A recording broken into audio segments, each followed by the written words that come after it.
जिसने पूरे देश को हिलाकर रख दिया।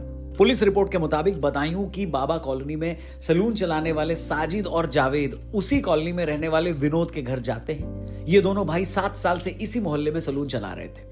विनोद सिंह की पत्नी संगीता भी अपने घर के 2 कमरों में पार्लर चलाती थी। साजिद और जावेद इस परिवार को काफी वक्त से जानते थे। दोनों के इस परिवार से संबंध भी इतने अच्छे थे कि वो कभी भी चाय पीने इनके घर आ जाते थे। यहां तक कि जिन 2 बच्चों का उन्होंने मर्डर किया वो उनके साथ फोटो खिंचवाकर सोशल मीडिया पर भी डालते थे। 19 मार्च को साजिद विनोद के घर आता है और विनोद सिंह की पत्नी से यानी संगीता से वो कहते हैं कि मेरी बीवी प्रेग्नेंट है, मेरे पास सिर्फ 500 रुपए हैं, मुझे 5000 रुपए चाहिए। संगीता अपने हस्बैंड विनोद से बात करके उन्हें 5000 रुपए दे देती है। उसके बाद वो चाय बनाने किचन में चली जाती है। इसी दौरान साजिद ऊपर ब्यूटी पार्लर वाले कमरे में पहुंच जाता है। ऊपर पहुंचकर वो बड़े बेटे आयुष से कहता है कि मेरे लिए पानी की बोतल ले आओ। आयुष पानी लेकर ऊपर पहुंचता है तो साजिद उस पर जानवर काटने वाले चाकू से हमला कर देता है। भाई के चीखने की आवाज सुनकर 7 साल का हनी ऊपर आता है तो साजिद उस पर भी हमला बोल देता है।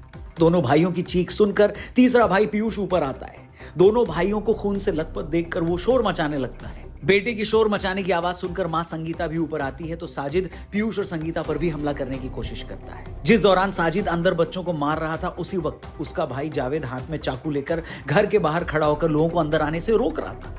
दोनों भाई जब भागने लगे तो बाहर खड़े लोगों ने उन्हें रोकने की कोशिश की, मगर उनके हाथ में हथियार होने की वजह से भीड़ पीछे हट गई।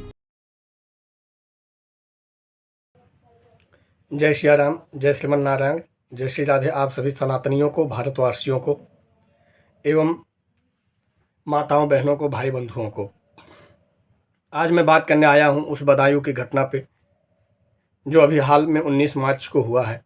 अभी हमने न्यूज़ में देखा है, कल ही देखा हमारे संज्ञान में जब वीडियो आया हमने देखा। वीडियो में इसकी घटना के थोड़ी सी मैं बताता हूं बारे में। एक साजिद और जावेद नाम के थे, ठीक। इनका देखिए कैसे माइंड सेटअप इनका कैसे होता है कि पहले हमें क्या करना है, हिंदू भाइयों के, सनातनियों के घर में जाना है, भाईचारा को बढ़ाना है।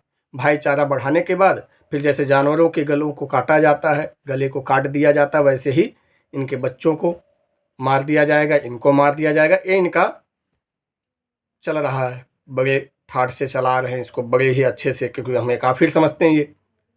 इनकी निगाह में तो हम लोग आतंकवादी हैं, क्योंकि आतंकवाद का काम तो ये कर रहे हैं। और ये कुछ हमारे ही अपने हैं धर्म के लोग, सनातनी, जो भाईचारा निभाने में लगे हैं।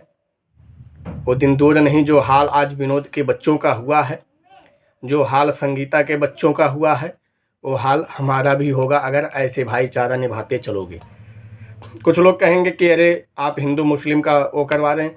भाई साफ करूँगा, मैं अपने सनातनियों को जगाऊंगा, जहाँ तक हो सकेगा जगाने का प्रयास करूँगा। मैं जगाऊंगा, पूरा जगाऊंगा। क्यों ऐसा कर रहे हैं भाई? हम कर रहे हैं क्या? हम उनके घर में जा रहे हैं, उनके बच्चों को मार रहे हैं। हम उनके घर में जा रहे हैं, उनके बहन बेटियों को अपने जिहाद में फंसा रहे हैं। हम तो जा नहीं रहे, हम तो उनके बच्चों को नहीं मार रहे हैं। अगर हमने प्रारंभ कर दिया तो फिर यही होगा कि अल्पसंख्यक है, अल्पसंख्यक पे अत्याचार हो रहा, और अल्पसंख्यक हम लोगों पे अत्याचार कर रहे हैं तो इसका कोई प्रतिरोध नहीं, इसका कोई विरोध नहीं। मुझे उन मुसलमानों से विशेष समस्या है जिनकी मानसिकता अपने देश के प्रति, अपने सनातन धर्म के प्रति बहुत ही घटिया है। कुछ लोग आएंगे मेरे कमेंट बॉक्स में, मुझसे कहेंगे, कमेंट में करेंगे, अरे महाराज जी आप जातिवाद फैला रहे हैं, आप धर्म के नाम पे लगवा रहे हैं लोगों को, ऐसा कर रहे हैं, वैसा कर रहे हैं। महाराज बदायूं में 2 बच्चों के गला काट दिया गया, किसी के एक शब्द निकल रहे हैं। मैं उन्हीं से पूछना चाहता हूं जो भाईचारा निभाना चाह रहे हैं। आज मैं देख रहा हूं किसी का कमेंट नहीं आ रहा भाईचारा निभाने वालों का, कोई आवाज़ नहीं उठा रहा है। किसी का रेप हो जाए, किसी की हत्या हो जाए, सबकी बोलती बंद हो जाती है। सिर्फ बोलना है, सनातन को टारगेट करना है, सनातन को मिटाना है। ब्राह्मणों से, क्षत्रियों से, वैश्यों से, शूद्रों, ये आपस में लड़वा दो, आपस में इनको समाप्त कर दो, इसके बाद आनंद हम लें। इनका जानते हो क्या माइंड सेटअप है?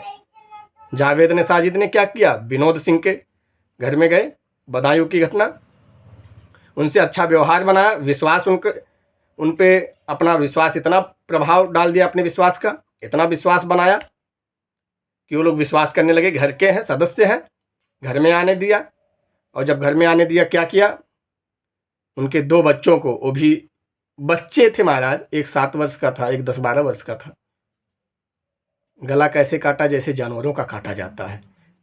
इतना भी तनिक मात्र भी दया नहीं आया उसके अंदर कि इसके माता पिता पे इसके क्या प्रभाव जाएगा, परिवार कैसे किस स्थिति में पहुंच जाएगा। उन बेचारों को काट दिया गया। और हम बात करते हैं भाईचारे की, अरे महाराज हम चारे बन के रह जाते हैं, भाई तो कदाचित कभी हो ही नहीं सकते। अभी भी समय है। कहते हैं ना, एक कहावत है, ये अपना ये हाथ पूरा तेल में या पानी में भिगो लेना, उसके बाद तिल में डाल देना, जितना तिल चिपक जाए उतना भी ये अगर कसम खा के कहें नहीं हम विश्वासघात नहीं करेंगे, तो विश्वास नहीं करना चाहिए। इन पे कदाचित विश्वास न करो। अभी भी समय है, जाग जाओ। जातिवाद में जो बटे हो एक हो जाओ, निवेदन है। नहीं तो आज आयुष के गले कटे हैं, विनोद के बेटे के गले कटे हैं, बच्चे के गले कटे हैं, कल हमारे भी नंबर होंगे, आपके भी नंबर आएंगे, जो उनको घर में जगह दे रहे हैं, पूज रहे हैं। तो निवेदन है, जाग जाओ। और अभी भी अपने सनातन की रक्षा, देश की रक्षा, राष्ट्र की रक्षा के लिए कदम बढ़ाओ, मजबूत हो जाओ, एकता में आ जाओ। मैं तो यही कहूँगा, बाकी आप सब बुद्धिमान हैं। अनेकों घटनाएं ऐसे घटित हैं, आप गूगल पे सर्च कर लीजिएगा, न्यूज देख लीजिएगा कि ये लोग ऐसे ही करते हैं, पहले संबंध बढ़ाते हैं, फिर गला काट देते हैं, मार देते हैं इनको, क्योंकि काफिर समझते हैं, इनको यही सिखाया जाता है, पढ़ाया जाता है कि मारो काटो, जितना कम करो इनको। उसके बाद कहेंगे अत्याचार अल्पसंख्यकों पे हो रहा। मैं तो कहूँगा देश को हिंदू राष्ट्र बना देना चाहिए और ऐसे मुसलमानों को कठोर से कठोर सज़ा मिलनी चाहिए जो ऐसा कुकृत्य कार्य करते हैं, किसी के परिवार को उजाड़ दे रहे हैं। उन बच्चों की कोई अपराध भी नहीं थे, कोई गलतियां भी नहीं थी, उनको मार दिया गया। उस परिवार को कितना कष्ट हुआ। सरकार से भी निवेदन करूंगा और आप सबसे भी निवेदन करूंगा, उसका कठोर से कठोर सजा मिले। और अभी भी समय है, जाग जाओ, एक हो जाओ, नहीं तो फिर पछतावा के सिवा हाथ में कुछ नहीं आएगा। बस इतना ही कहना चाहूँगा। आप लोग समझदार हैं। कमेंट बॉक्स में आएंगे कुछ लोग, मुझे उल्टा सीधा बोलेंगे, जातिवाद का पढ़ाएंगे, तो उनको मैं अभी से धन्यवाद बोल दे रहा हूँ।